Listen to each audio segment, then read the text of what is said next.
观众朋友大家好，欢迎收看9月29公司第一台下晡新闻，我是陈淑君。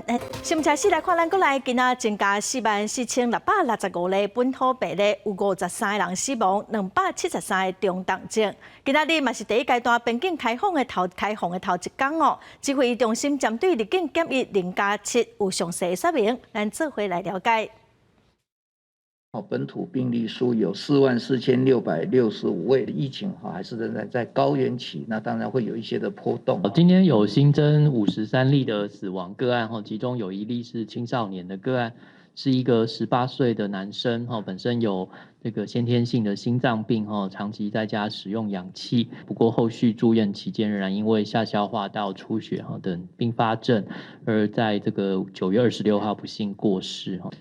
那另外今天有新增4例的这个 MIS-C 的这个儿少的个案，经过各部会讨论，那最后这个院长裁示，那就是依照我们的这个建议去执行。那所以10月13号开始，我们就会执行所谓的0+7，就是入境免居检，之前的这个追踪机制啦、居家检疫通知书这些都会取消，还有这个关怀服务的部分，轻症的个案，确诊的部分。那我们会在中央的集中检疫所，或者是地方的加强型防疫旅馆来做这个隔离治疗。快筛的发放会在这个拿完行李要过海关的这个地方会做发放。如果没有症状，也可以搭乘大众交通工具。今仔行政院正式宣布，10月13开始，入境的旅客唔免隔离，只需要7天的自主防疫。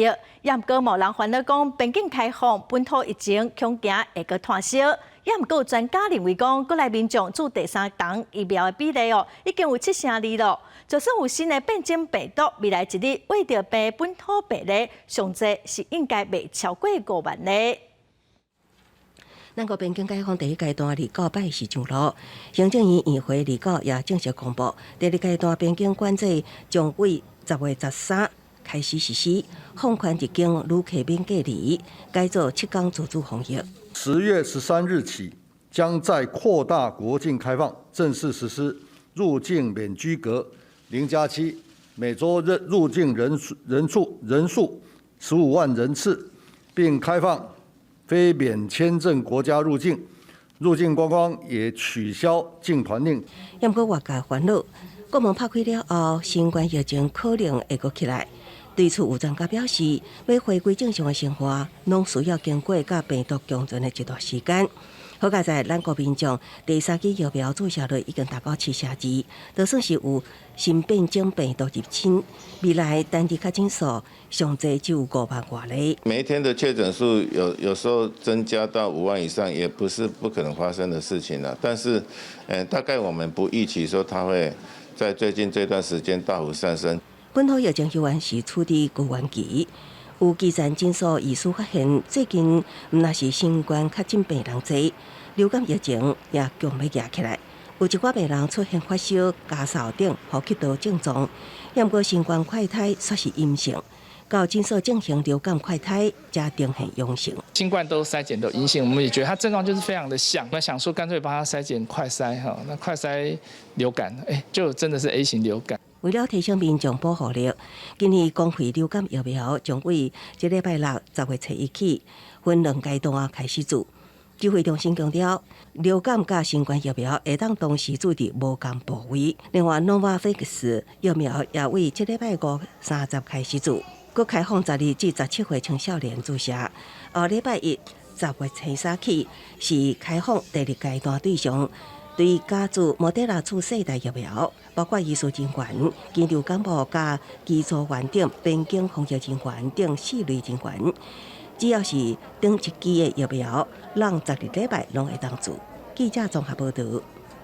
今仔开始实施第一阶段边境的放令哦，一礼拜入境人数的限制嘛增加到6万人次，慢慢搁排队做 PCR 的检验，该发快筛试剂，互入境的旅客家己做，民众是感觉讲方便真济。桃园机场航廈入境大厅 PCR 等待区已经撤掉，喙烂检查的货柜嘛关起来。第一阶段边境头一日解封，入境的旅客唔免搁排队做 PCR 检查，干那需要去领4剂快筛，登去厝家己检验就会使。民众行李领了后，就会当过海关，会当直接坐车登去家己的厝的。快筛比较方便，因为 PCR 的话，可能是还要花比较长的时间。那快筛的话，它基本上的准确度也还蛮高的，差不多半小时吧，很快。而且他们里头有专门帮你这个 check 资料啊，帮你代填啊，是非常好的。第一阶段边境解封，除了讲逐礼拜入境的人数上限提高到6万人次，嘛已经规个恢复免签的待遇。入境的旅客同款爱做3+4的防疫措施，不是个唔免个一人一户，是甲改做一人一室。检疫今天29号到2号之前不要出门哦。好，3号之后要依序才可以外出。它这个里面有4支。好，今天、明天回去做第1次，2号再做1次。在这个关键时刻，我们业者呢非常的恐慌，今年的出入境人数将会达到350万，但是很可惜的，这个应该是108年疫情前的数字的7%。机场公司表示讲，针对国门第一阶段开放，已经完成相关的路线、设备，还有人力的调整做计划。另外，伫逐天下晡5点会来拟定过长工的监控计划，包含较日尖峰时间的区段、入境的移步人数，还有已故的这个防疫车队的数量和支援车辆的数量，拢会随时来甲做检讨改进。记者综合报道。国内的防疫放零哦，国庆连假嘛要到咯。台湾高铁是表示讲，订票已经超过30万张。高铁今仔早起嘛，等是车厢的循环换气的设备。高铁是讲这项设计哦，是参考日本的新干线，平均7分钟车厢得换一解空气。车厢内装烟，但是上紧7分钟就会当完全消气，因为伫座位下底车窗顶拢有空，通互这个循环换气装置马上甲挂口新鲜的空气引入去车厢内。我们的循环系统在我们每一个车厢底下都有一个设备的配置，所以也就是说每一个车厢它都会在7分钟之内，7分钟左右来完成一次的空气的置换。高铁表示，要互旅客安心，进前若有较真正，就直接换过滤的网啊，伫换气的时，卖甲车厢的通道参便所的垃圾空气排出去，减少空气无流通的情形。另外，国庆连续假期，旅客增加，这站嘛已经有将近30万人先后位啊。我们在这个5天的疏运期间呢，总共开出了824个班次。那每一个班次都有自由座，就是有定位的这部分呢比较满座，但是呢，如果你有需求，还是可以使用自由座的这个服务。高铁嘛表示，即马热销的时段伫10月初7、初8早起，甲初10早起到暗时10点过，即马已经卖要6成。过来嘛会伫疏运期间加强旅客出入站的防疫措施。记者林立凯台北采访报道。来看美国众议院外交委员会共和党的议员麦考尔，今仔甲30来个共党的议员提出众议院版本的台湾政策法案，甲之前参议外交委员会通过的版本，这个众议院的版本是保留较敏感的外交条文哦，也毋过同款拢按算讲未来5年内要提供台湾65亿美金的军事援助。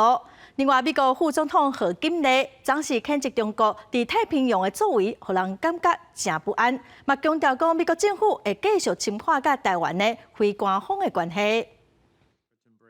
美国参议院外交委员会通过台湾政策法案了后，美国众议院外交事务委员会主席麦考尔甲30人员众议院共和党人推出众议版台湾政策法案，希望提悬台湾防卫，更新美国对台政策。The better Ukraine does against Russia, the less likely it is that she will invade Taiwan. So it's all sort of tied together. I'm going to have a tabletop exercise when I go back up there to see what our plans are to respond to an invasion. 众议版台湾政策法案甲参议版本比起来，增加战略清晰，保留台湾驻美代表处改名台湾代表处，维持 AIT 处长任命爱由参议同意，共款计划未来5年提供台湾65亿美金的军援。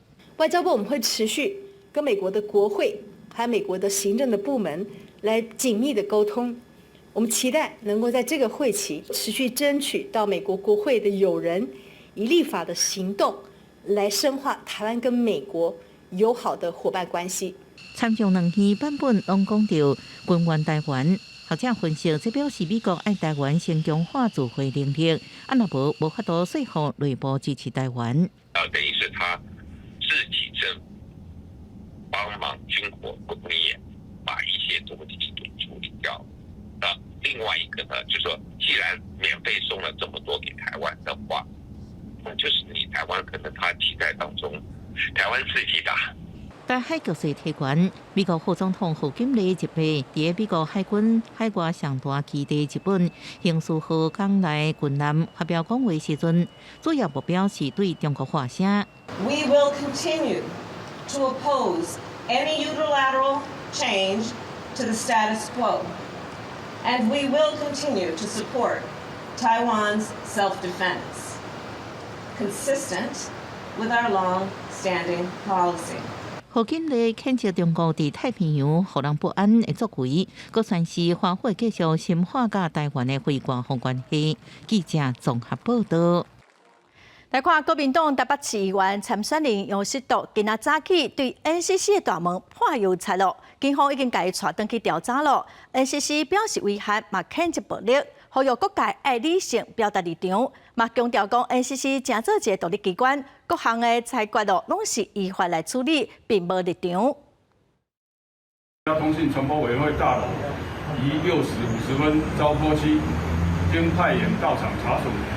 确认波及者为梁姓民众，当平因不满近期 NCC 针对中女士某电视台及另一电视台财阀40万等议题处理不公，心生不满而波及。这个议员的参选人犯案了后，对其面册发文哦，警方进行了是以毁损罪，该移送检方侦办，卖依照废弃物清理法送相关的机关来裁罚。警方嘛强调讲，已经加强安全的巡逻咯。再来看民间发起的中正纪念堂转型座谈，因为烦恼讲选举之前相对政治会影响到专业的立场，所以主办单位决定讲要先取消。民进党的台北市长参选人陈时中是认为讲，既然蒋万安认为伊家己是上届后代，应该会当先表态哦。蒋万安是要求讲，主办单位应该甲活动的目的、甲为怎样取消的理由讲好清楚。昨哦，当时陈市长不管蒋万安暗示讲，伊甲周玉蔻有特殊的关系，所以因为陈市长总是呼吁参选人爱有口德。今仔蒋万安就讲，陈市长批评伊参选了后，亲像是启动共款。蒋万安嘛呛讲，到底是啥才应该注意口德？所以陈市长就讲哦，针对这点，也向蒋万安回释咧。世界饼选战，民进党台北市长参选人陈时中透早去东门市场拜票，替支持者来签名。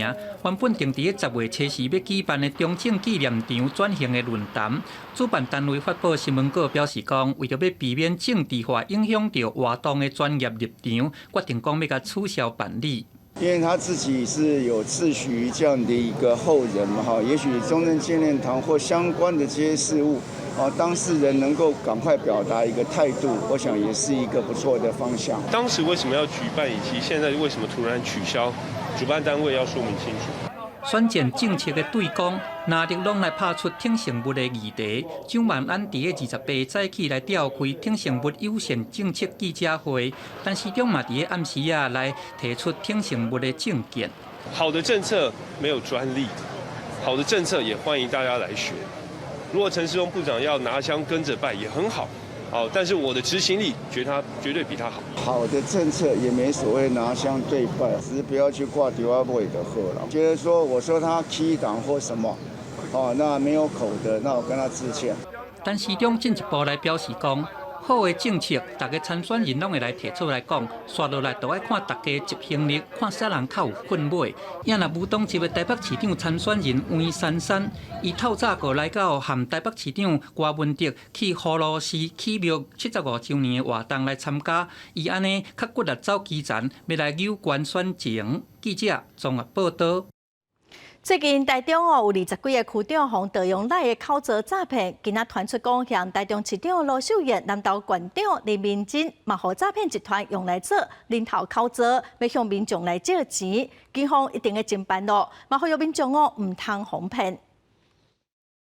台中市长罗秀燕传讯息来请安，讲这是私人内的口罩，佮关心最近工课的状况。台中市中区公护理理长李白收到这条信息，感觉真惊吓。点开相片，确实是罗秀燕，不过这相片明显是互人盗用，虽发现是诈骗集团。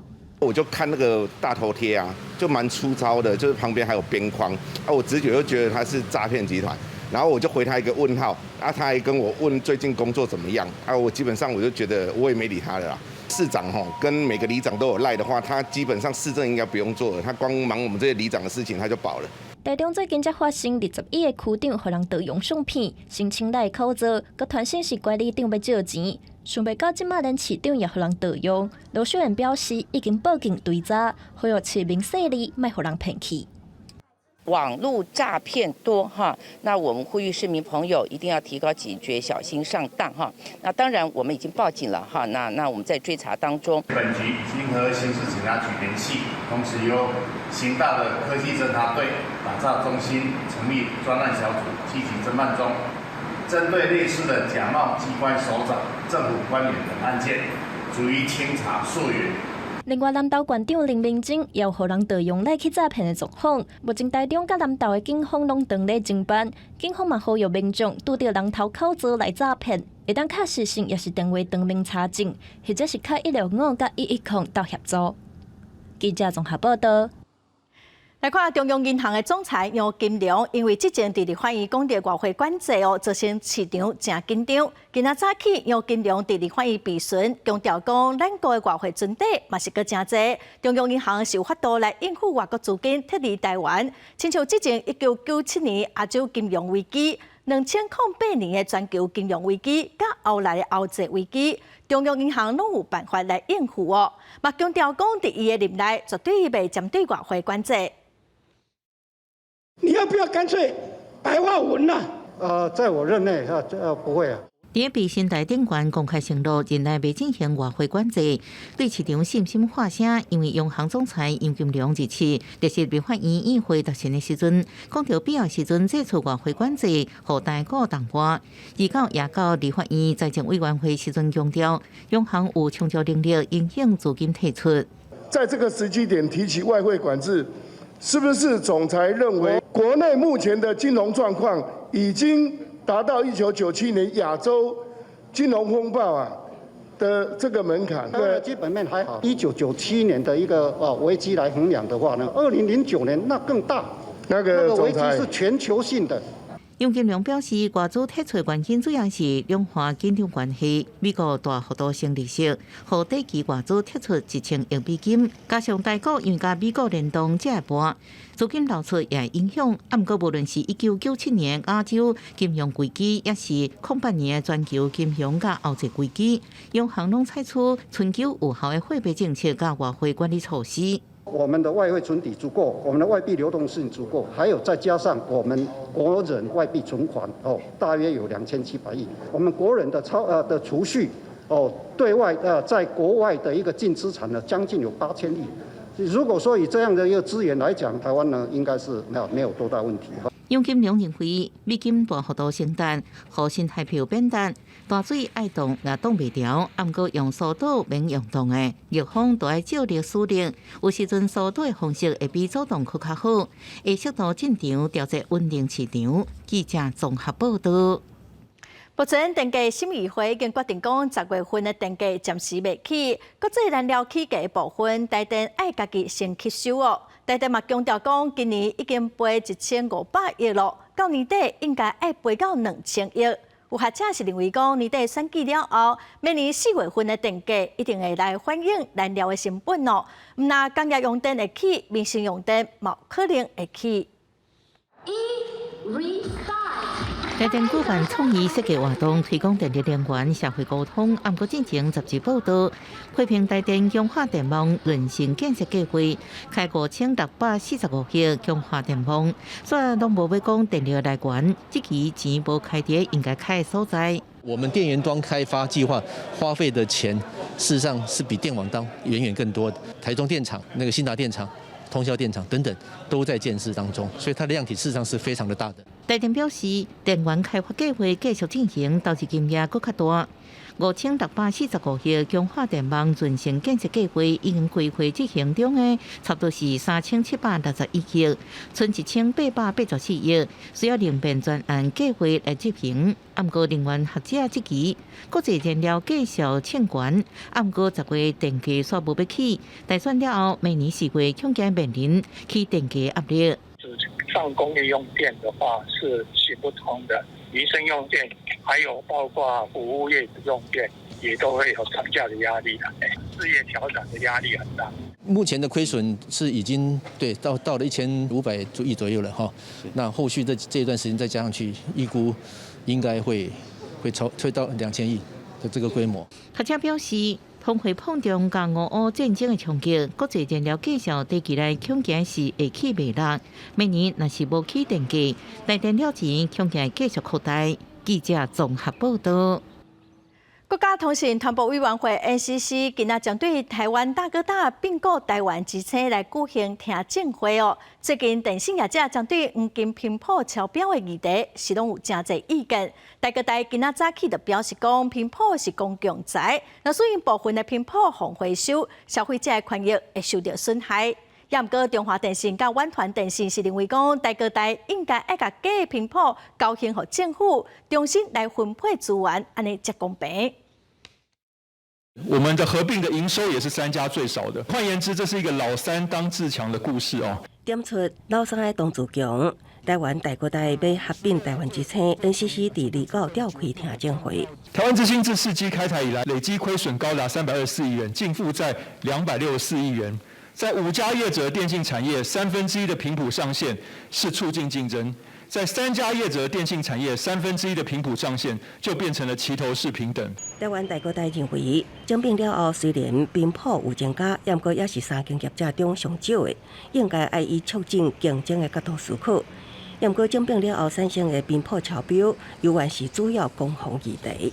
1G 以下的低频绝对不是竞争的绝对因素。同业以公平竞争为理由提出缴回频率的意见，我们无法认同。台湾之星在900内的频段是竞标中大业者挑剩的，却是台湾之星在4G 服务的主要频段。1G 以下的低频段的频宽达到60枚，已经超过了法定的这个上限。低频没有优势，那就将低频缴回，让我们懂得低频价值的业者更有机会来让它使用效率更高。倘若仅因电信事业间营业之让与受让或合并等市场因素变化，即可排除1/3上限之限制，突破法律之规定，进而破坏市场公平之竞争之行为。根据 NCC 数据，电信业的营收起降率伫合并案前后对比是中华电信上悬，大哥大甲远传差不多。除了2号的听证会，3早还有远传合并亚太电信的听证会。因为2项申请案涉及民众权益 ，NCC 需要参考各界意见进行评估。记者综合报道。来看顶个月，面对外语家家的反凉，林信吾、台新2个警察奉求处死刑。法务部长蔡清祥今仔早起是表示讲，即马是等待司法的审判。针对外语家家受条例的修法，部长嘛表示讲，未来严格来提选外语家家的受刑人，若是违规哦，嘛需要求爱个关登去原本的家家。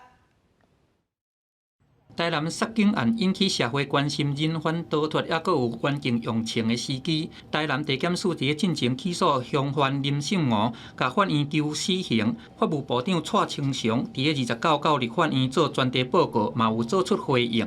台南地检署依法起诉，而且具体求处极刑，所以我们静待司法的审判。针对越狱加条例申请的条件有较松人，要求修法调整遴选的坎级。目前草案送到立法院审议。蔡清祥讲，涉嫌重大刑事案件，也是讲较会逃脱的案件，拢会严格来筛选。登去厝探视，也是讲有违法，就会随家移回原本的家属，来收回原本的赎刑。也若人犯逃脱了后，家属方质疑讲通报伤慢。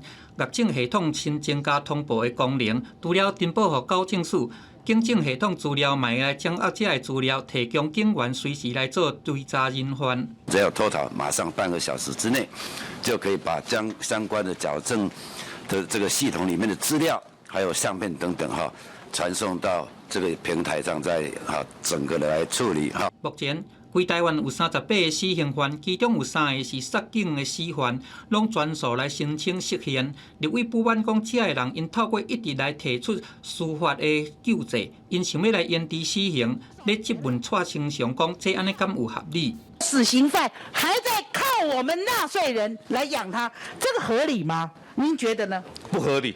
我也觉得不合理，所以应该要配套措施嘛。我也是会依法执行。我本人任内，我就执行过2件，说我该执行，依法要执行，我一定会执行。另外，警戒使用条例修法方看作是优先法案，会来进行党团的协商。立法院咧拼37天三读通过。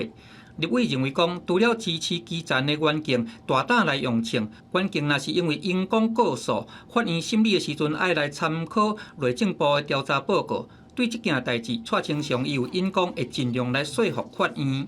记者综合报道。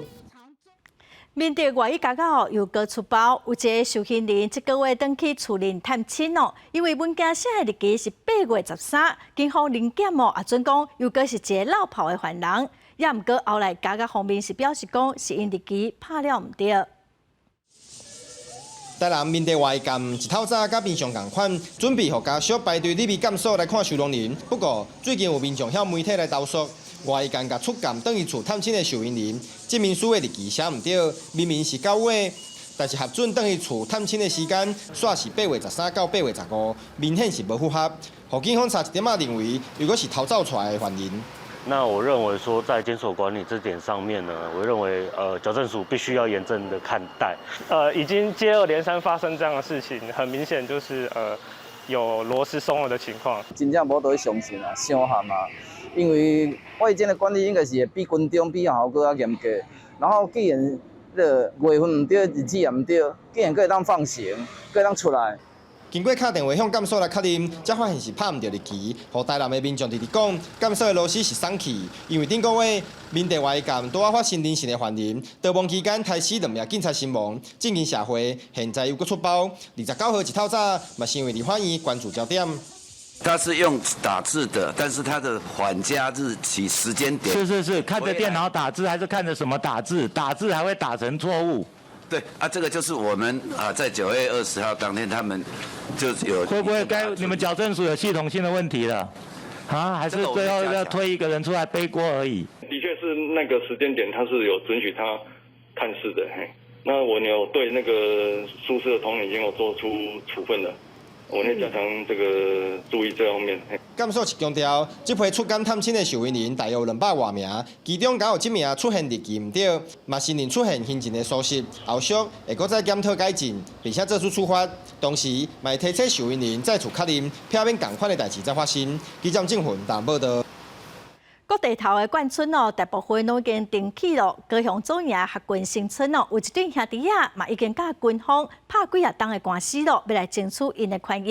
也毋过法院最后嘛是判讲国防部会当甲土地收回去。今仔早起强制执行，有民众来声援。他要把我们灭族吗？唔该，亲情喊甲大细声，因为因伫高雄左营的合群新村的2间贯穿老厝，其中一户已经互军方强制拆掉，29早起阁要来拆另外一户黄家大兄的厝，家属敢若会当紧甲物件搬出来。他的申请书就写改签件，签括号起来，然后叫我们签，叫我们申请。那我们一看，那我们当然要确定他是做改件还是签件呢？你做签件就是违法了。那我们不签这个认证书，他就说我们是不同意改监护。贯穿改建已经推动真侪冬，多数拢已经完成拆迁，不过有少数的住户因为对老厝的唔甘，也是经济状况无好等等的理由来拒绝搬徙。吴家两兄弟就是其中的案例，因分别甲军方拍官司，不过法院拢允准国防部甲土地收回去。二兄的厝已被执行拆除，厝主看到物件拢互人搬出来，受到刺激，坐倒伫涂骹。即马这间厝拢已经互人拆了。这些单位多半都愿意提出协助，只是这些眷户可能认为不需要。那这中间之所以诉讼会历经10年之久，其实除了单纯的法律攻防之外，国防部也在这过程当中历经了多次的协调。军方的委任律师表示，住户唔配合改建，互人注销管户的资格。后来管改条例修法了后，要发补偿，因嘛拢无来领。地主目前拢已经失去各项权益。不过吴家认为，因代代拢伫这个生活为国家贡献，即马说服军方强制拆厝，希望政府会当互因合理的改建权益。记者综合报道。国际新闻来看，伊朗的头巾抗争，即马西班牙马德里佮德国柏林拢有民众上街头声援。也毋过，伊朗的革命卫队暂时佮对伊拉克北部的库德族地区来发射飞弹，嘛发动无人机攻击，造成13人死亡。自伊拉克美军是派出 F-15战机甲无人机拍落来。伊朗的总统嘛呛讲，这是外国势力趁机会伫因国内来制造动乱。飞弹就落伫伊拉克北部的库德族地区。伊朗革命卫队礼拜对伊拉克发射飞弹，加进行无人机攻击。被轰炸的建筑清出阵阵的乌烟，未少受伤的人互送去病院接受治疗。当地真侪建筑互炸甲如苍苍。根据 BBC 的报道，这场攻击造成13个人死亡，包括一名有心的妇人，另外有数十人受伤。美国国务院批评伊朗公然无顾到联合国的宪章。This was an attack, a brazen assault on the sovereignty of Iraq, and the most important thing we can do in many ways is to stand with Iraq's leaders in Baghdad, Iraq's leader and the region leaders of Kurdistan in Erbil. 伊朗头巾事件死亡的女主角艾米尼，都是库德族人。伊朗总统莱西回击，是针对伊拉克北部的恐怖分子的据点发动攻击。佮强调是外国势力利用艾米尼的事件，就机会伫伊朗国内制造动乱。چه کسانی که اونها رو تحریک کردن، چه کسانی که مباشرت کردن به این کارا و افرادی هم هستن افرادی که تحت تاثیر قرار گرفتن، غافل بودن، بی اطلاع بودن، اون بحث دیگه است. اما افرادی که در اغتشاشات شریک و سهیم بودن اینها حتما باید باشون به صورت قاطع برخورد بشه به نحوی که 莱西亚阁表示，美国为2015年以来，当年有1000多人互警察杀害，说家己讲是人权捍卫者。也毋过，这波抗争已经被伊朗国内拖到全球，包括西班牙、马德里甲德国柏林，拢有民众上街路来声援。I'm here today for freedom of Iran, for women, for hijab. I'm having the 2 kids, 2 daughters, and they are also the woman that's in future. And I'm thinking if this thing, the same thing, if it's happening to my daughter, it is terrible. 这是伫伊朗当局强烈镇压。示威造成严重的死伤，伊朗人权团体统计，死亡人数已经提升到76人。部分媒体甚至指出，死亡的人数已经超过200人。这场2019年由月起以来，伊朗上大规模的街路抗争也在进行中。公视新闻陈慧珍编译。世界杯卡球赛11月2日会伫卡达比赛，丹麦的国家队伍利用球衫的设计来批评卡达正歹的人权记录。佮有另外一款黑色的球衫是为了要纪念起球馆的过程，不幸过往的几啊千个义工。世界排名第10的丹麦国家队要伫本届卡达的世足赛穿批评主办国卡达的人权纪录球衫，球衫将影响伫个社群的媒体顶悬表示讲，黑色是悲伤的色水，伫个阮全力支持单别国家队的时阵，嘛唔通袂记得因为这场世界杯来牺牲性命的数千人。单别足协伫个去年11月就表示，到时阵国脚因伫个世足杯上场的时阵，因穿的球衫会有批评性质的元素。就算讲国际足总规定讲袂当伫个球衫顶悬有政治声明，毋过单别的3款全红、全白，还佫有全乌的球衫设计，亲像是无违规，因为顶头无明确的文字也是符合声明。因若国家队的票头厂商用商标，还佫有单底的箭头标志，还佫伫个正卡苗藏伫个球衫顶悬。卡达世足官方单位交付维产相关委员会对赛事造成6500个渔工死亡讲法提出异议，表示一直拢有和单别足协来保持有力的透明对话，对建筑场馆3万个员工的健康甲安全绝对无激外。相关的隐私会扩大到约20万的其他的部门的员工。卡达过去就因为去场馆不写移工来互人批评，这些移工因大部分拢是对印度、巴基斯坦，还有斯里兰卡和尼泊尔来的。ولله الحمد احنا سعداء جدا بان استكملنا كافة مشاريع البنية التحتية، ملاعبنا 8 استكملت قبل انطلاق بطولة العالم بعام، تم تجربتها جميعها。单别，互人认为讲是32队内底上届有可能对卡达采取强硬立场的球队。伫个顶礼拜，单别足协加入荷兰发起的活动，支持包容、反对歧视。单别的官员嘛，捌伫个一场的访问卡达的活动内底，有讲出劳工的权益甲改革的意见。公司新闻黄文玲编译。再来看以色列伫约旦河西岸占领区发动攻击的行动，杀死4个巴勒斯坦人，阁有40外人受伤哦。也毋过以色列军方是表示讲，这场攻击只有2个人死亡，嘛强调讲死者是今年4月份以色列特拉维夫枪杀案的凶手。有人跟媒体数百人伫街路花口河为突袭行动当中罹难的同胞举行丧礼。以色列自备伫约旦河西岸占领区发动一场突袭行动。巴勒斯坦官员表示，过程中有4个巴勒斯坦人遭到射杀，40外人受伤。死者老爸表示，因已经准备好随时的牺牲。خاضها أبناء مخيم جنين بكل قواهم ضد هذه الهجمة المتغطرسة الشرسة ضد المخيم وأبنائه ومناضليه، وإن مخيم جنين دفع من الدماء والتضحيات والضحايا الكثير。以色列军方证实，这场行动是针对今年4月在以色列特拉维夫一个老宅所在开枪杀害3名以色列人凶手。行动当中有2人互人弹死，佮强调这2人牵涉最近真一件枪击事件。לטובת מעצר של מספר מחבלים אשר ביצעו פיגועים לעבר מטרות ישראליות על הגדר ואף תכננו לבצע פיגועים בהמשך. במהלך הפעילות נזרקו מטענים ונורה אש לעבר הכוח. הלוחמים פעלו תוך חתירה למגע והשיבו באש ונצפו פגיעות רבות. 这领营区的巴勒斯坦解放运动法塔赫领袖表示，因遭到徛在南面营厝顶的以色列占领军故意暗杀，后面是透过推文对这领营区的暴力事件增加感觉着惊。公司新闻陈慧珍编译。过来消息来看，前一站的918大地震哦，花莲南区有超过400外间厝受到破坏，有超过80间厝已经无法度去住人咯。主席基金会甲台积电的基金会拢已经答应讲会来协助登记哦。今仔内政部甲营建署嘛去现场来了解状况，嘛答应讲会来帮您还收甲登记的补助。玉里镇193管道顶悬的上坡里上坡国小对面的面溪是918地震受损上严重的所在，地面碰起厝顶厝气甚至倒去拆掉到3间，啊，毋过真济是违建，所以居民烦恼未当补助。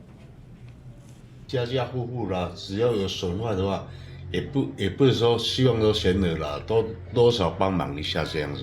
内政部甲营建署指导甲土木技术工会去勘查，目前掌握差不多700外间的厝爱评估，现阶段已经打红单有66个，黄单57个，有受损无马上危险的还有200外个，承诺会帮您补助。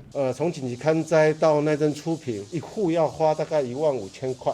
那这个钱中央会全数补助。如果是集合住宅的形式，那我们最高可以有450万的修缮补助的费用。透天住宅或者是农舍，我们原则上最高可以补助一户50万的修缮。另外，增卡部落有真济旧厝是违建，这摆也会帮您申请。们在这一次的这个耐震补强里面，也特别留一个叫做修缮补强，也就是它不需要再经过建筑师重新的去认证，它只要有紧急修缮的一个需要，那一样可以透过这一次的方案来申请。税处部分也放认认定，请官府赶紧造册，上紧10月就应发电贴，围绕电气或者是途径需求，中央也甲地方斗阵配合，是不是开放公开募款？内政部强调，目前组织甲台积电望经进驻，会个研究是不是有需求。记者综合报道。台铁花东线伫9礼大地震受创是真严重，经过抢修，明仔载开始，花莲以南火车是会当行到玉里路，也毋过玉里到富里的路段要过半冬才有法度通车。台铁新的东线铁路的班表即马只剩玉里到富里的路段，才用客运游览车来接送人客。也毋过有台东的民众是讲这新的班表因是看甲有沙沙。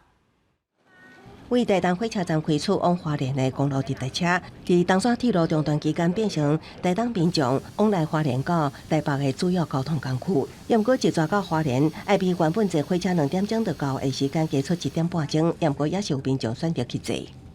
花莲到台东大概3.5到4个小时。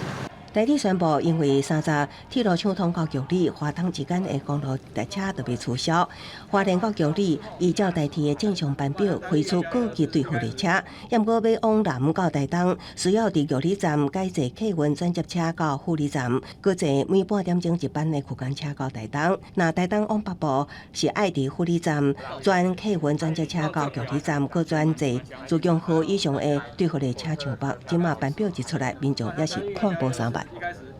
很复杂，之前是说哪里通到哪里，今天又变成哪里有通了，所以头脑还是有一点不大很清楚。明天开始，我们内尾车就取消了，我们就只变更为富里跟玉里的接驳，富里跟玉里间各有5部游览车来做接驳，是互相对开的。站长向民众说明，只要看台铁网站的班表，将爱玉里到富里站的到站加开车时间，转接车一定会当载旅客赶上后一个行程到花莲也是台东，而且这款的转接方式比公路直达车较省时间，上起3点钟就到。台铁表示，像是这连续假期，也会看情况机动调整班表，方便台东的民众坐车往来北部。记者综合报道。台湾化学纤维彰化厂已经关起6档了，伊嘛拍官司要求国家赔偿。法院一审是判彰化县政府得爱赔台化4亿7千万哦。在地民众是认为真无道理，今仔嘛来台北抗议。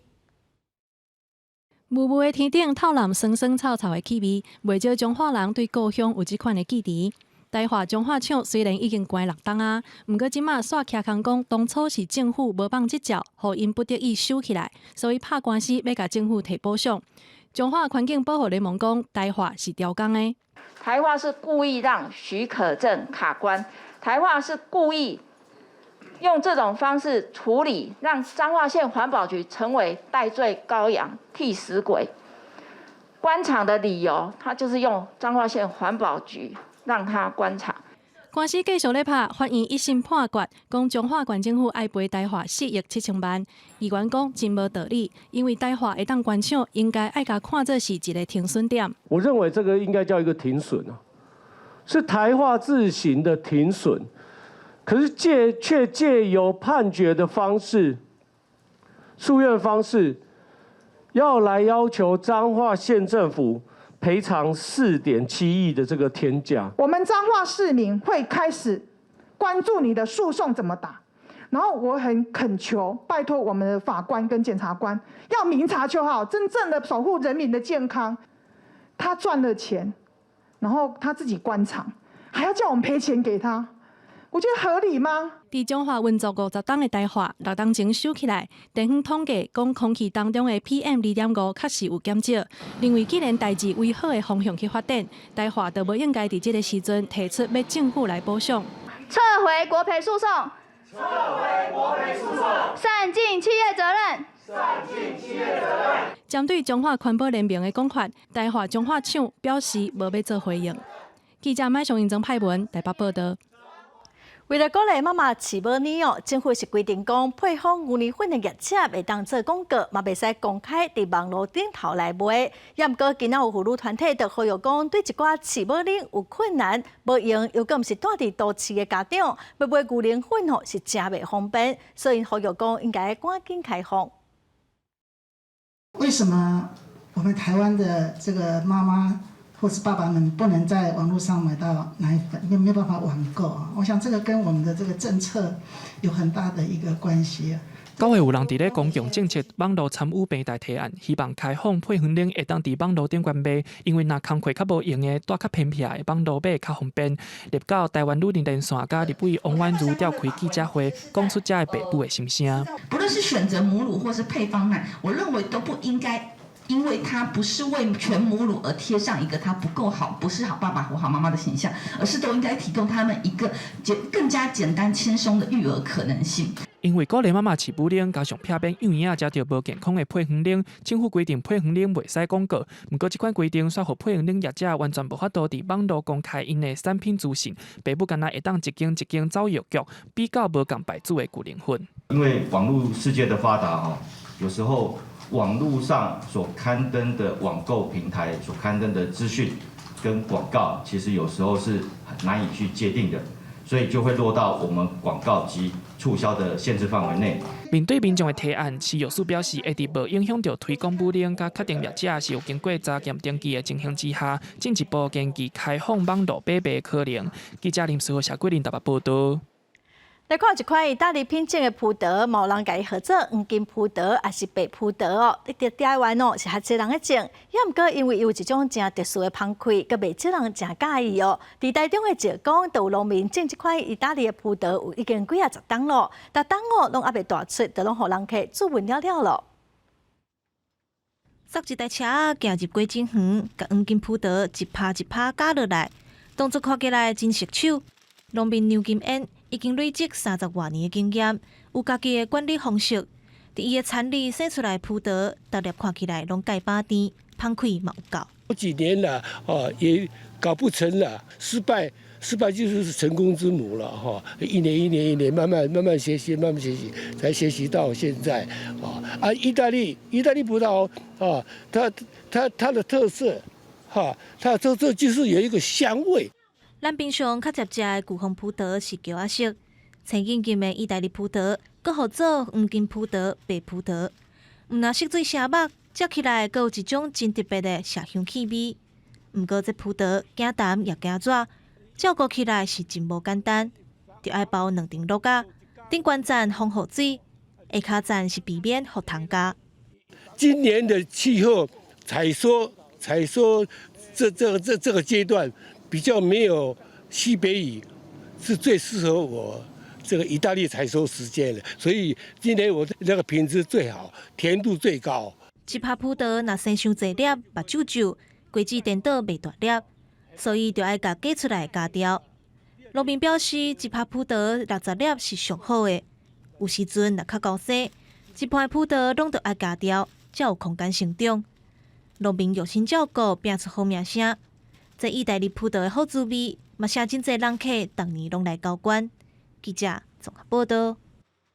咱来看台南七股农会历史照顾站哦，最近是假时代用家己出人的旧相片做一本故事册，来分享因的人生故事哦。老大人拢做甲真认真，大家听别人的生命故事，嘛拢听甲津津有味。再去游览嘛，去龙山洗温泉。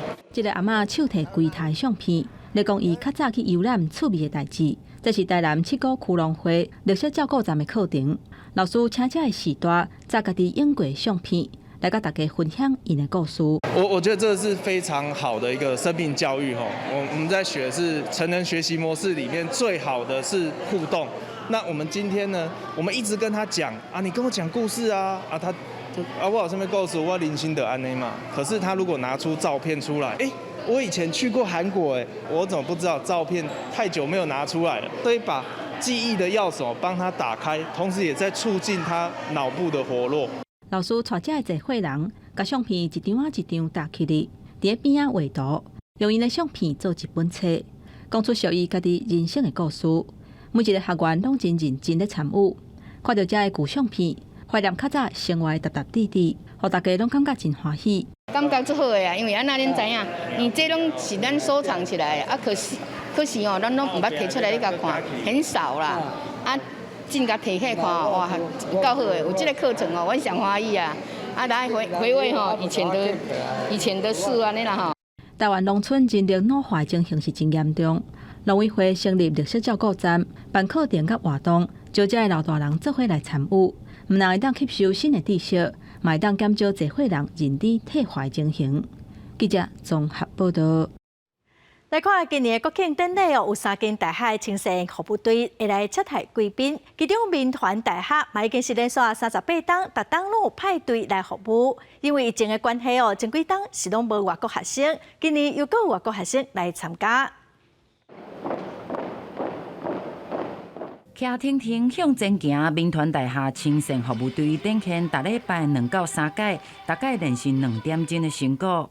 平常的体力训练，我们都有男女的跑走训练，女生800公尺，男生1600公尺。比较困难的部分就是有时候站着不动，或是坐着不动，这个对我是比较有挑战的。23个女队员、8个男队员要伫今年国庆大典担任礼宾人员，队长林松杰第3届参加，对挂嘴安要安怎展现亲和力真有经验。那我们的声音语调会更加的上扬，更加的放大，然后眼睛的微笑也是我们非常注重的点。学长姐会将他们的经验传承给我们，让我们有提早的心理准备，所以现在紧张度就还好。3年级的温光祥是泰国的学生，会泰拳，会讲泰文、英文、荷兰话甲西班牙话，嘛是服务队让3年各有的国外学生。是非常好的机会，因为我们外国人也想更了解台湾的文化。这是民团大厦第38年入选国庆礼宾人员，学校表示今年50个队员选31个人，除了看仪态甲表达能力，上界重要也是服务的精神甲做人的态度。记者小新志明台北报道。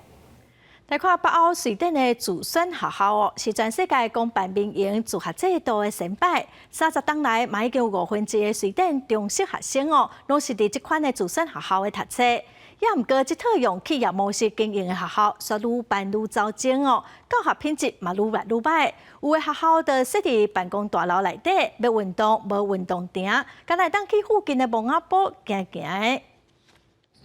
伫咧瑞典首都斯德哥尔摩郊区德洛特宁布拉卡中学，看起来就敢若是一般的办公大楼，毋是传统印象中有运动亭、体育馆的红砖仔建筑。这是瑞典的自选学校，1990年创立的公办民营教育体系，经过30年，已经成长正济3900间中小学，有全国1/5亿学生的庞大组织。自选学校无家己校地教室。是甲民间企业共款，做办公大楼伫咧内面上课。有即款学校甚至是伫地下室上课。下课时间，学生无运动亭通运动，甚至是走去边仔的蒙阿堡散步。这套用企业模式经营、投资获利为主的教育体系，造成教学品质愈来愈歹，企业甲股东的获利则愈来愈好的情形。并定主义之上的瑞典，为了要确保所有人拢会当上自选学校，经费100%由国家出。也毋过有3/4的自选学校是上市上柜公司伫咧管理，剩下1/4则是非营利组织或者是基金会。förvandlas till bolagsvinster och aktieutdelning hos utländska riskkapitalister. All the evidence suggests that the free schools are more generous in grading. 民调显示，瑞典人大部分拢支持自选学校，也毋过反对教育机构赚大钱。迄当阵执政的女首相安德森就任命专员研究安怎禁止学校分红的计划，也毋过赢到大选的右派温和党领袖看法无同。伊认为营运好的教育机构分红无问题，表现无好的公立学校则是爱担心。温和党就提议对学业表现无好的学校设分红的上限。公司新闻王慧文编辑。下晡的天气，咱来看各县市详细资料。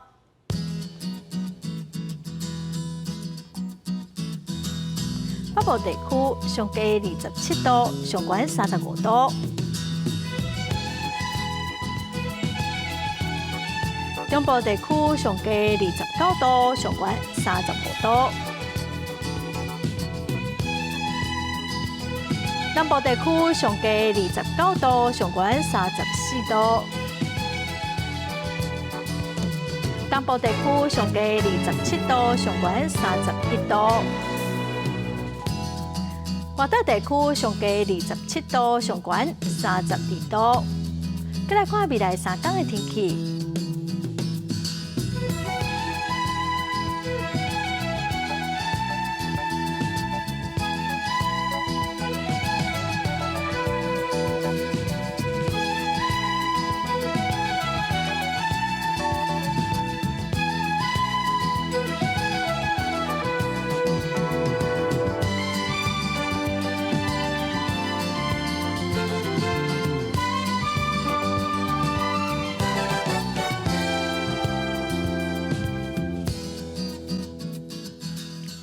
感谢观众朋友收看《公视台语台下晡新闻》，我是陈淑君，明仔下晡3点，咱再会。